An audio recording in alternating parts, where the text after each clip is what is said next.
olhando toda a série de sermões, essas 3 séries que eu preguei, em Ageu, em Tito, em Atos, falando sobre construir, organizar e avançar, eu fiquei ontem pensando uma coisa, e eu quero passar para vocês, porque eu acho que isso aqui é profético. 13 coisas que eu faria nesse momento contra a Vintage se eu fosse o diabo. 13 coisas que eu faria nesse momento contra a Vintage se eu fosse o diabo. Em primeiro, a primeira coisa que eu faria, eu jogaria pensamentos que levassem você a desanimar. E eu não ia fazer isso uma vez na vida, outra na morte. Eu ia fazer isso o tempo todo, o tempo todo, o tempo todo, o tempo todo. O tempo todo eu ia enviar pensamentos de desânimo. O tempo todo eu ia minar. Eu ia fazer isso como um lutador faz com jab. Eu ia minar. Eu ia fazer isso o tempo todo. Em segundo, sabendo que os pecados são combatidos, eu influenciaria você a uma murmuração velada interna. Sabe o que eu faria? Eu sei que na Vintage os pecados são combatidos, são confrontados. O que eu estimularia numa igreja como a nossa se eu fosse o diabo? Eu estimularia pecados internos, cobiça, murmuração, reclamação, sabe? Cobiça sexual, tudo interno, raiva, ódio. E eu não estimularia pecados externos, eu estimularia apenas pecados internos.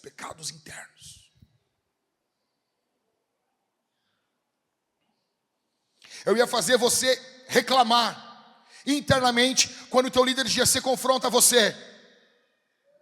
Eu ia fazer você reclamar das pessoas e dizer assim: mas deixa assim, agora sim. Para os irmãos que estão saindo agora e indo plantar soma, sabe o que eu colocaria no coração de vocês? Quem tiver aí no meio com alguma coisa não resolvida, eu colocaria o pensamento assim: eu estou saindo mesmo, deixa assim. Isso é diabólico.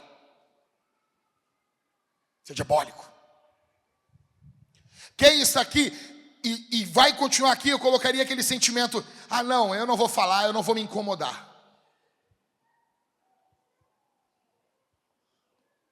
Em terceiro, eu estimularia a preguiça, pois eu sei que isso mata o avanço de uma igreja. Eu ia colocar em você preguiça.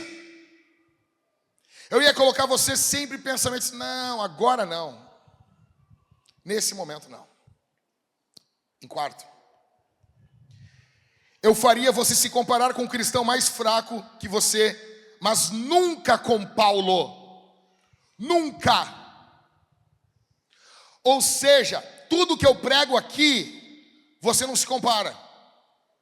Mas eu faria você sempre se comparar com aquele fraco. Olha lá, aquele vagabundo lá, sem vergonha, chimbungo, chinelão.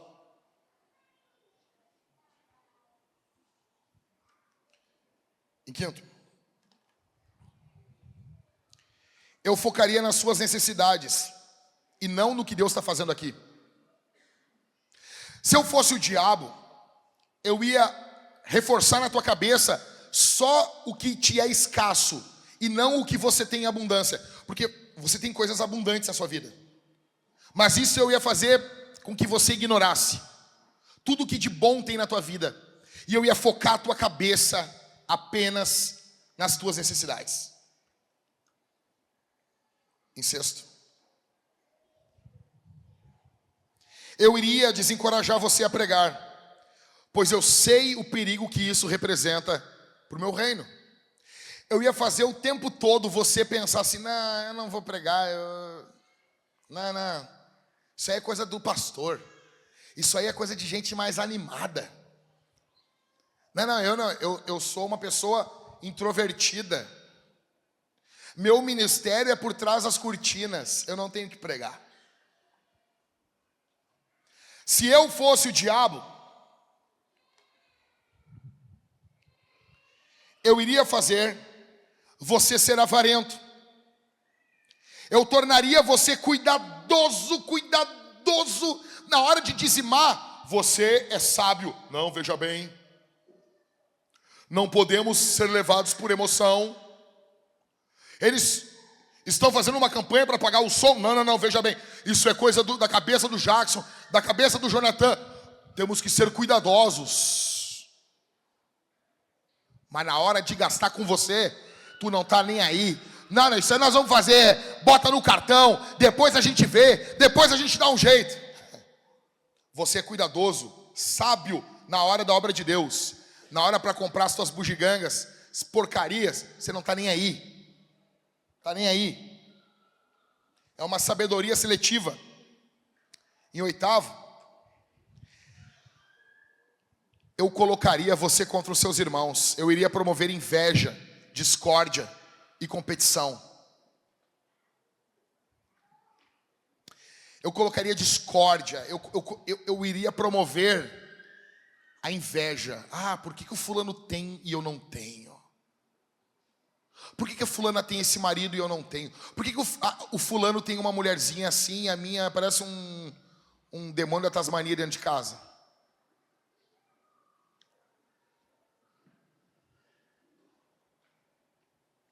E nono,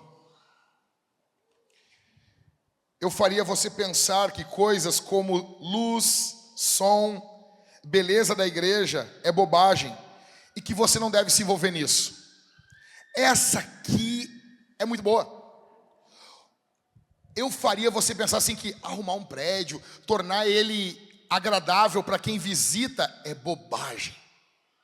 Sendo que a primeira impressão que uma pessoa tem a chegar num local vai definir muito de como ela abre ou não, se abre ou não para o que vai ser falado.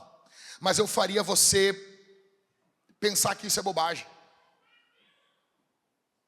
Eu faria você pensar que a igreja tem que ser de qualquer jeito. E eu faria você pensar que esse pensamento é seu, que você sempre pensou assim. Em décimo, se eu fosse o diabo nesse momento contra a Vintage, eu faria você se vitimizar quando você fosse corrigido. Eu faria você pensar que você é vítima. Eu não acredito que estão falando isso comigo. Eu não acredito. Depois de tudo que eu fiz. Em 11º, eu colocaria suspeita no seu coração, porque eu sei que o amor não suspeita o mal. E com essa suspeita, eu mataria o amor em você. Mas espera aí, pastor, então quer dizer que a gente não pode suspeitar? Não. Mas olha só, o fulano fez isso. Não, mas aí tu não está suspeitando, aí tu sabe de algo. É diferente. É diferente.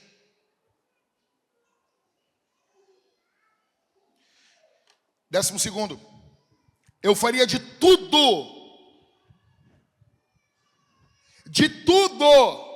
para que o sermão não tivesse poder em você. Se eu fosse o diabo, eu iria desviar a sua atenção na hora da pregação, com sede, sono, fome. Deixa eu dizer uma coisa. Toda vez que você vê um adolescente indo buscar água no meio do sermão, ele está indo empoderado pelo poder das trevas. Porque você não vê isso na porcaria do filme da Marvel. Você não vê, cara não toma água em momento algum da semana. Abre-se a Bíblia, fala-se de Jesus, ele começa, quer água? Quando que o teu filho te pergunta se tu quer água durante o dia? Quando? Você acha que os demônios, eles argumentam logicamente contra a nossa cabeça? Você acha que você está tendo um pensamento sobre Deus? Você está tendo um pensamento alto sobre o eterno? Você está pensando na grandiosidade de Deus? Você acha que os demônios tentam argumentar logicamente? Não, veja, o argumento é esse. Deus não é assim, não. C.S. Lewis, no livro Cartas de um Diabo ao Seu Aprendiz, ele diz que o diabo chega e diz assim: está na hora do almoço.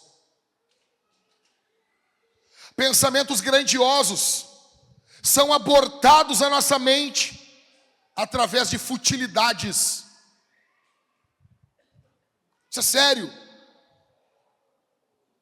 Isso é seríssimo. Eu faria você não pensar no sermão. Eu colocaria sede, sono, fome. E durante a semana eu jogaria pensamentos fúteis na sua cabeça, para que você nunca lembrasse do que foi falado no domingo. Nunca.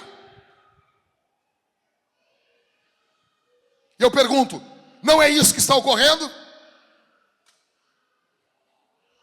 Em último, se eu fosse o diabo, eu faria você confiar em você e nunca na graça de Deus. Com isso, eu te destruiria ou com orgulho ou com desespero.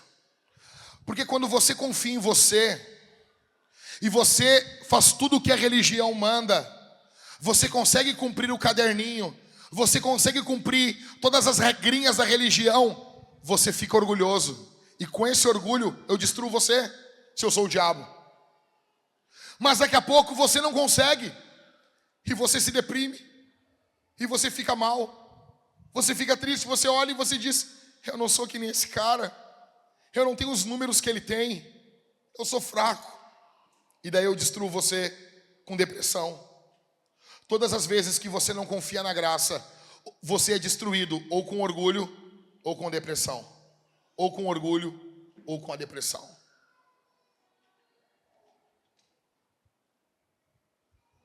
O diabo quer que você confie em você. Só que o Espírito Santo está aqui nessa manhã, lembrando você para não confiar em você, para você confiar em Cristo, Cristo, Cristo, Cristo, Cristo, Cristo. Aquele que peca é do diabo, mas para isso se manifestou o Filho de Deus, para destruir as obras do diabo. Bendito seja o seu nome, bendito seja o seu nome. Persevere, persevere. Os dias são maus, persevere. Os dias são complicados, persevere. Está difícil, continue. O casamento não está como deveria estar, não é o casamento dos sonhos, prossiga. Os filhos estão dando problemas, prossiga amando, prossiga corrigindo, prossiga confiando no manual. Prossegue, continua, persevera. Mais um passo, vamos.